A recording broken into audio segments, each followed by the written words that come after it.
Hello, welcome to B2B Revenue Leaders. I'm your host, Dustin. As always, this podcast is brought to you by Testimonial Hero. So brands are less trusted than ever, and buyers have this onslaught of constant content and advertising.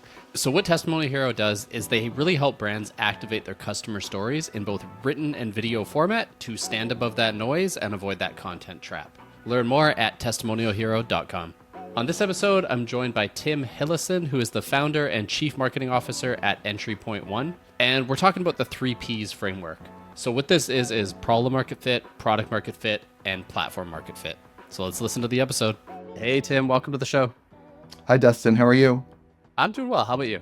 I'm well, thank you. Thanks for having me. Yeah, thanks for being here. So we're going to talk about basically a framework, which I like on these episodes because it's a thing people can take away and unpack. And really, I think everyone has heard of product market fit, whether or not they fully get it or it's a thing they've heard and they repeat. But you actually have the 3Ps instead, which one of them is product market fit. Let's unpack that. What are those 3Ps and why do you need them as opposed to just focusing on product market fit? It's a great question. So the 3Ps is a model that was created by GTM Partners. And my company, Entry Point One, we're a partner of GTM Partners. And what it does is it provides a practical roadmap for different companies at different stages to really understand what problems they're facing, how to solve them, and what the adjacencies are to level up and move towards platform market fit. So perhaps we should start with defining them. Yeah, exactly. Let's start there. Problem market fit is the earliest stage, and it maps to the product lifecycle, right? Mm-hmm. It's about identifying what that urgent problem is and the number and what problem that those potential customers face, right? Achieving it is about confirming that the market acknowledges what the problem is, that it's real, and that it's actively seeking solutions. Okay? Yep. The product market fit, once a valid problem is identified, it really is about the focus shifts to developing the product that addresses that problem effectively. And this is where the demand pull begins. PMF, which is very well known, is achieved when your product not only solves the problem, but that the customers are pulling it towards them and want to buy it. Okay. And you see this by growing sales and customer satisfaction. For Testimonial Hero, that there's more reviews on your site, for example, and it's really about repeatability. Platform market fit is the last stage of the model. And what this is that it extends beyond individual products, right? Here we're talking about an integrated suite or a platform of products, and different products can be at different stages. But really what it does is it serves multiple customer needs. And you could be looking at expansion into different markets. You could be expanding into different verticals, right? But achieving platform market fit often means that the company offers a variety of solutions that are well integrated and complement each other, and they provide more extensive value to the customer.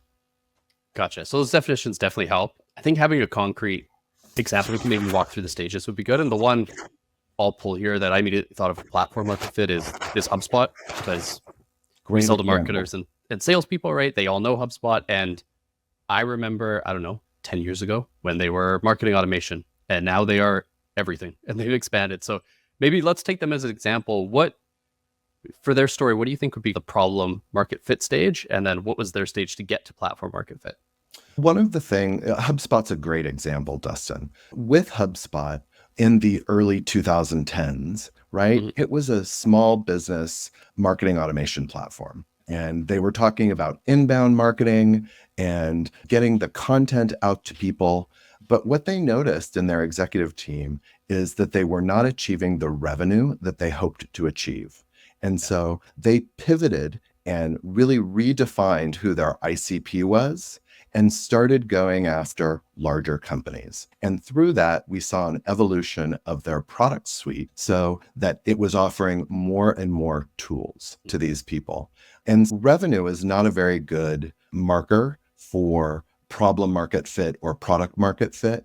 But one thing that they found is that the smaller companies had very concrete, specific needs, right? And sometimes they would go in and out of the platform as they developed and evolved their product and their ICP, they started targeting businesses where there was more staying power and offering features and building out those features that would really serve them. And they saw a lot of customer loyalty. Through that, and through having that demand pull for HubSpot based on other CRM or marketing automation platforms, they then moved into creating a suite of products that we know today that is really better served towards the enterprise.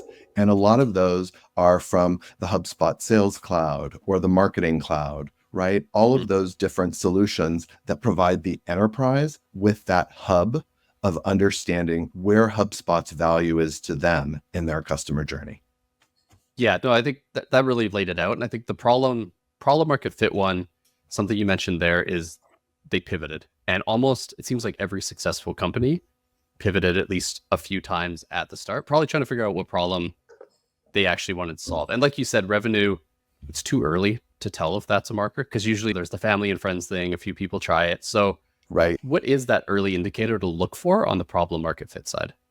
There's a lot of things, but let's just break it down to make it very practical for everyone, right? Yeah. Things are working by departments.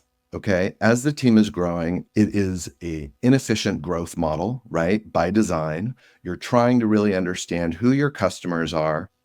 Sales activities are focusing on a total addressable market. So they're trying to sell to anyone and everyone that would buy their product.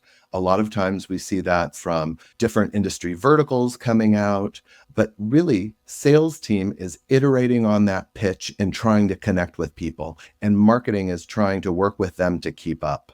Calls, demos, right? Marketing operations as opposed to RevOps, right? You've got everything not siloed, but really defined by the department, right? And you're looking at marketing is looking at web traffic and conversions and different things that are going to get that brand out there. Does that answer your question? It does, yeah. And I think it's one of those things that it's almost like the sum of its parts. It's not a simple, like revenue is an easy thing to look at. Did it go up? Did it go down? Absolutely. Did it go sideways? This is a bit more difficult. So, okay, let's say they get through the problem market side. Maybe they pivoted a few times. They finally have, okay, this is the problem we exist to solve. They have a early stage product because nothing starts out that great, right? How then do you test and prove product market fit? And maybe how would you look at measuring that? So there's various ways, right? And I think that on some of your past episodes, some of the great guests that you've had have talked about talking to customers. Again, there's many frameworks in doing this. I particularly love April Dunford's, where you're going and you're talking to the different customers, but you're really, instead of going and doing an A/B test, you're translating that into a sales pitch and really understanding what is resonating with them. Again, for marketing, there's many ways of doing market research to understand what that ICP is. But at the end of the day, one of the things that is characterized by this phase is developing that POV.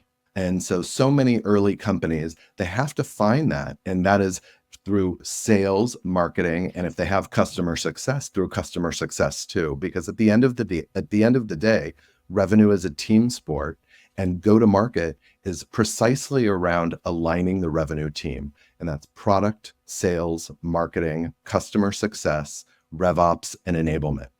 Now, sometimes in early stage companies, you don't have all those departments. However, one of the things that we see a lot is it's very ad hoc. If there is a problem, you're going to hire someone to fix it. We know, and I believe that you're a soccer dad. So here's an example. Remember the US women's soccer team that won the World Cup? Yeah. One of the key things about them is everyone knew everyone's position. When you are at a small company and it's just growing, and here we are doing hybrid or remote, it's very difficult to achieve that. I know what you're doing. This is how it's going to progress. This is the strategy that we're going to follow. Everyone in the World Cup, in the Women's World Cup team, they played together so much that they knew each other's positions. So just like in business where we don't know exactly where the ball's going to go, everyone had each other's back. That's what that alignment is. And alignment still continues to be today one of the biggest problems of actual go-to-market effectiveness and efficiency. Yeah, I think I've compared it before to someone just cranking up the treadmill full speed, and you're Yes. just trying to get your stuff done, trying to keep up through a hypergrowth stage or a round of funding or something just exploded. So you mentioned that alignment. There's no answer to this really, but how do you take baby steps to get to that point? Yes, everyone needs to know their team, but then also there's just that natural divide and silo where maybe the processes aren't there or the communication between the different groups isn't there. What can you do early to maybe stave that off a bit? That's a great question. One of the things GTM Partners offers an assessment that we do with different companies. And one of the things that does is it gets people to talk about where they are and where their problems are. Because what we notice is, for example, in problem market fit, it tends to be leads based. You're going to sell to anyone you can at the beginning to develop that repeatable process. But if marketing is already trying to do an account based sale, that's different than what sales is trying to do. And so when you talk about cranking that treadmill up to full blast, if certain departments are on speed 12, where others are on speed 3, there's a natural misalignment that's going to happen. And one of the things that this assessment does is it looks at these 6 different areas that are going to create that efficient, repeatable motion, and they help smooth those out and show the different adjacencies of what people need to do in order to recalibrate their machine. Gotcha. That makes sense. And I think you mentioned the 6 different departments or teams there essentially.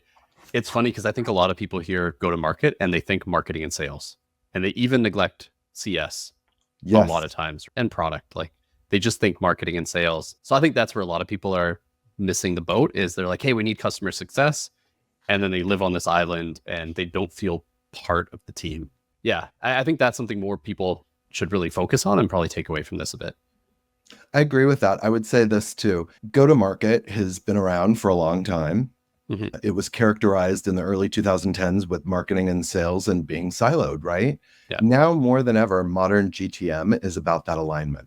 And a lot of what is important in actually implementing to go to the different stages is change and change management. And no one ever said, I love your change management program. And so it's really up to the different leaders in the departments to extend that olive branch and really make sure that there's communication and that there is understanding of what initiatives are going down the pike in order to build that revenue, right? Because at the end of the day, that's the outcome. We're all here to make money. Yeah, absolutely. I was wondering about also when people think go-to-market, they think go-to-market strategy. And I think those terms get conflated a bit. So they think, product board or Figma as like a PLG model, and that's their go-to-market, which it is, but it's not the go-to-market team. So when you're thinking through both how to structure a team and how to align them, how much of a role does that actual revenue generating strategy play? And maybe when should you start considering that? I think it happens pretty quickly. Most problem market fit companies are sales led. And I think that about 86% of companies are sales led in general, right? And so when we're looking at B2B technology, one of the key things about the strategy is what go-to-market motion should you follow, right? Sometimes it's not so apparent because even in some of these younger companies, specifically some of these AI companies that have a PLG motion, a lot of times it's sales assisted, right? So it's not true PLG. It's really important to understand the resources involved in front-loading success for your team.